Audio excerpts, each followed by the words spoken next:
everybody, it is Aspect Divine here. Today we're doing the first ever episode of Let's Talk Blank. Now, as you can tell from the decor to the side, we're doing Dishonored 2. Now, this is my review type series, and I'll be going in depth on the game that I played, what I think of it, and what could be improved, and then my overall score, and many different factors, and so on, depending on the game itself. Now, before I get into the game itself, I'll first want to do a bit of a talk on the collector's edition, whether it was worth the price or not, and so on. So I paid $190 for collector's edition, and first thing I want to go on to is the box. So the box is pretty high quality, which is awesome. It's well done. The sides have Corvo and Emily, some bit of description. You got some brief things in the back. It holds well. It's a pretty cool box, and you can slip it in and off. The part surrounding it is pretty cool, in my opinion, over the middle bit, which I'll show off now. Again, I did kind of show this off in my unboxing video, but I want to give it a bit more of give you guys a bit more of a look at it. As you can see, Corbo, Emily's without description, and Michael outside on the back. Really cool pre-order box. Definitely a unique one. I'm glad the box itself, it was a cool box. Now,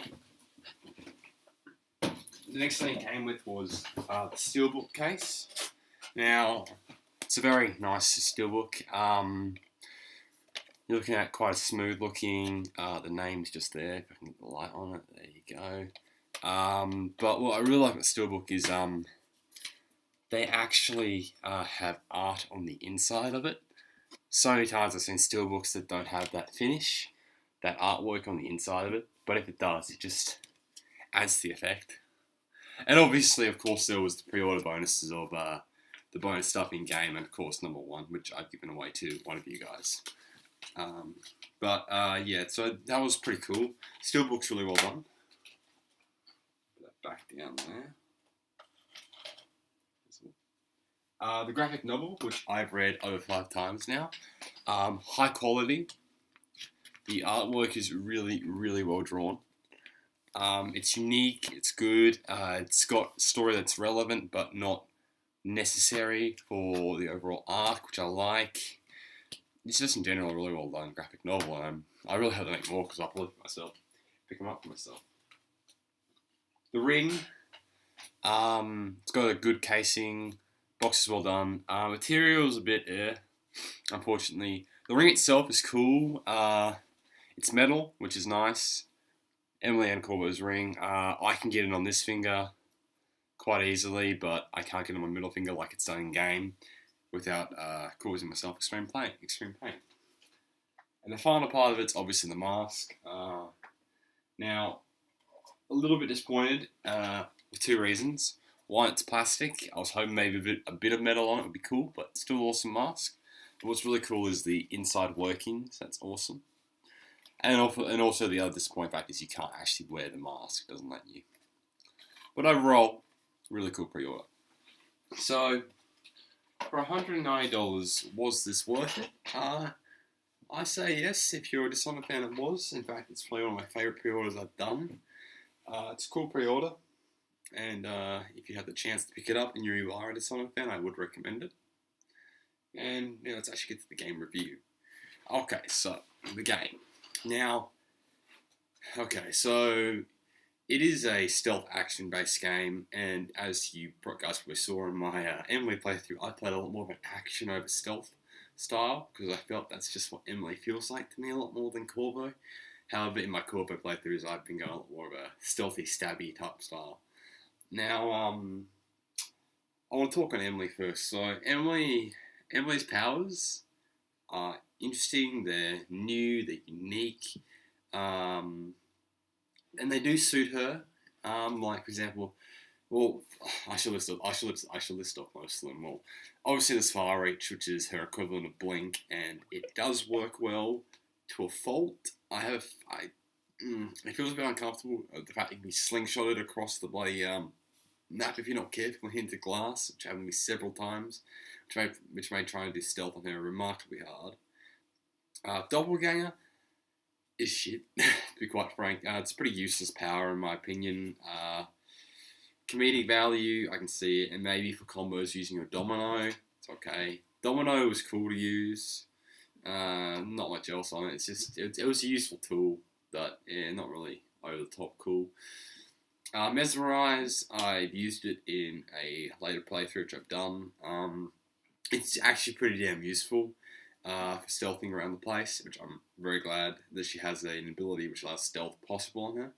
That's always a nice little touch up they did. Shadow Beast is cool, but not a big fan. It is kind of stupid. Just instantly kill someone. Yeah. And then, of course, there's Corvo you can play. And original abilities, just some upgrades. I don't really want to go in depth in the upgrades, though. And I missed out Dark Vision on Emily, because everyone knows what Dark Vision does.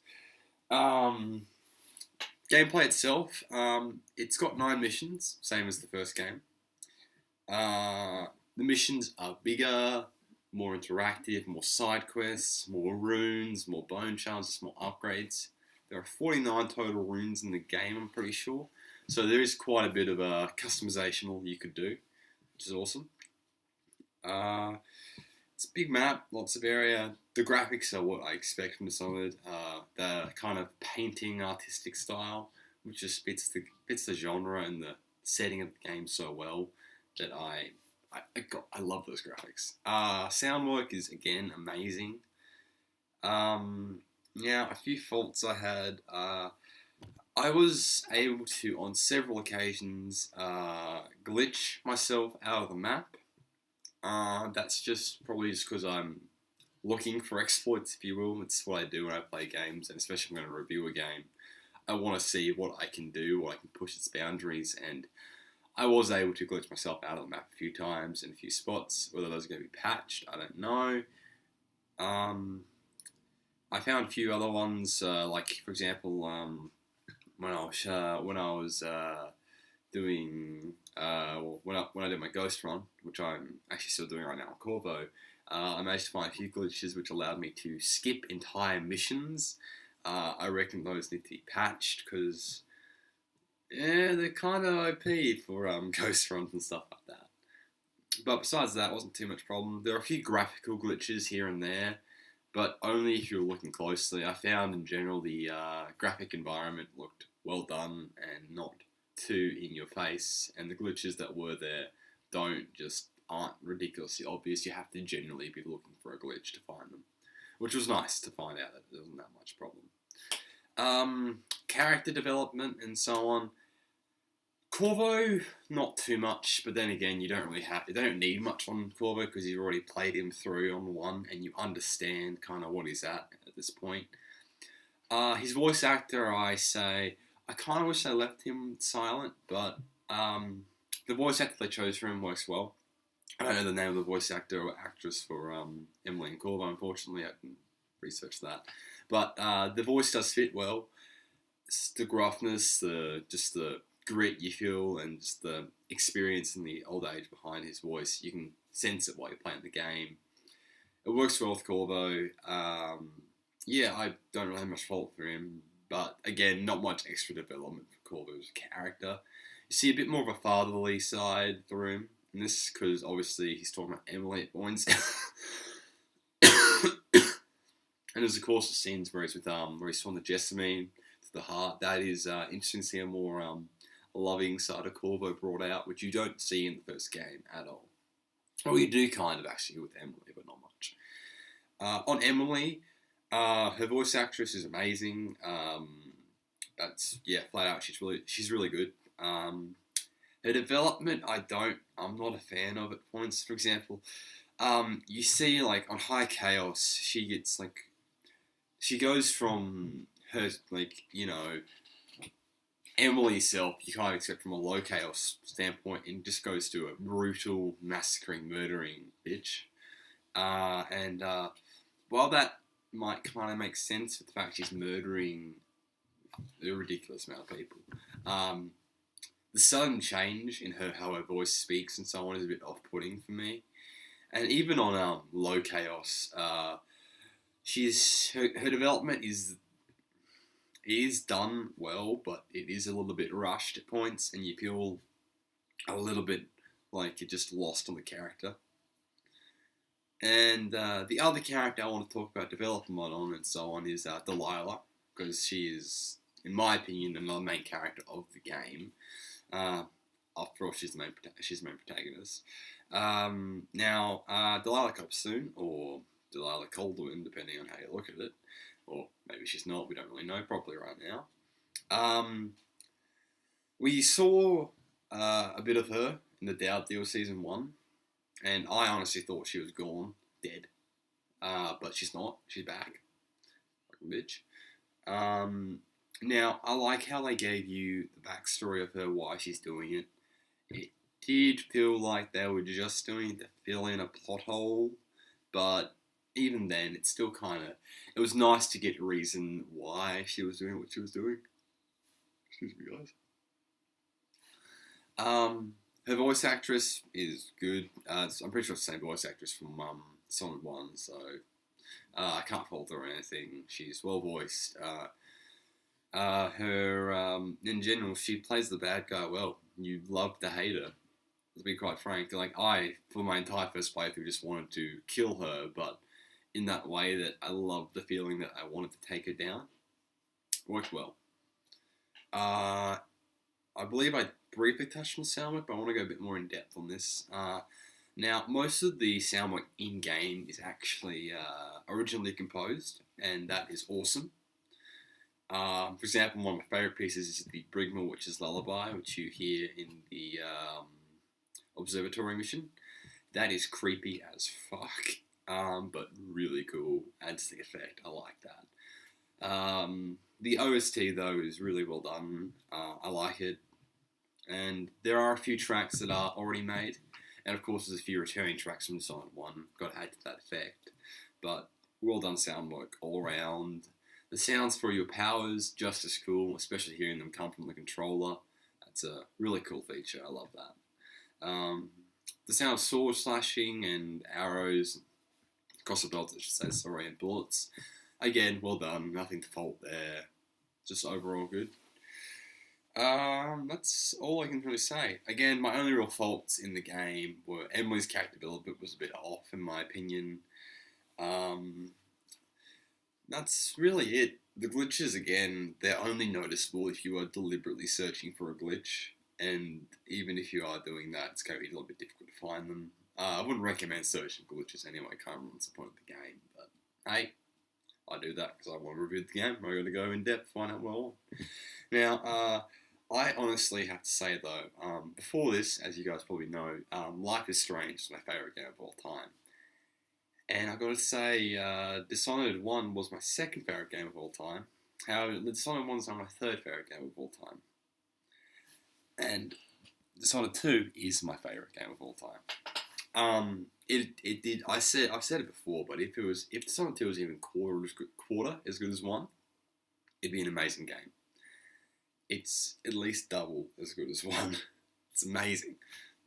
It truly is well done. It improves on everything that was in 1. And it just works well. I gotta honestly give it... I want to give it a 10 out of 10, but that would mean it's a perfect game, and I believe I've done a video in the past talking about how there is no such thing as a perfect game. So I honestly have to give it a 9.7 out of 10. Again, a few glitches here and there, and of course there's the thing about a certain genre doesn't appeal to everyone, but for me, it's a 9.7 out of 10, and I would definitely recommend it. The price it's going at right now is, I believe, it's $60 on Steam. For you PC players, I'd recommend not picking that up yet, due to glitching problems. I have seen plenty of complaints about that, and I've managed to get my hands on a copy of the PC version and tried it. It is glitchy, a lot more than console. Console players, you're looking at around 80 to 100, I would say. That's a good price for what you're getting. I'd recommend, if you can, pick up the Steelbook edition, because you do get a copy of 1 with it as well, which makes it even more of a bargain because you're getting 2 amazing games. And yeah, that's all I've really got to say on it. I hope you enjoyed my video, my first ever Let's Talk. And yeah, look out for some more. Now, for those of you who are still here at the end of the video, I want you guys to leave in the comments below which of these two options you want me to do next. My Let's Talk. Now, first one, it will be Battlefield 1, which I played quite a bit of, and I have quite a few opinions I want to get off my chest on that game. Or the majestic and beautiful Titanfall 2, which I haven't done any footage on because I haven't felt the need to. But yeah, those are the two games I want you guys to choose from what I should do for my next Let's Talk. Anyway, hope you guys enjoyed the video. I'll see you in the next one.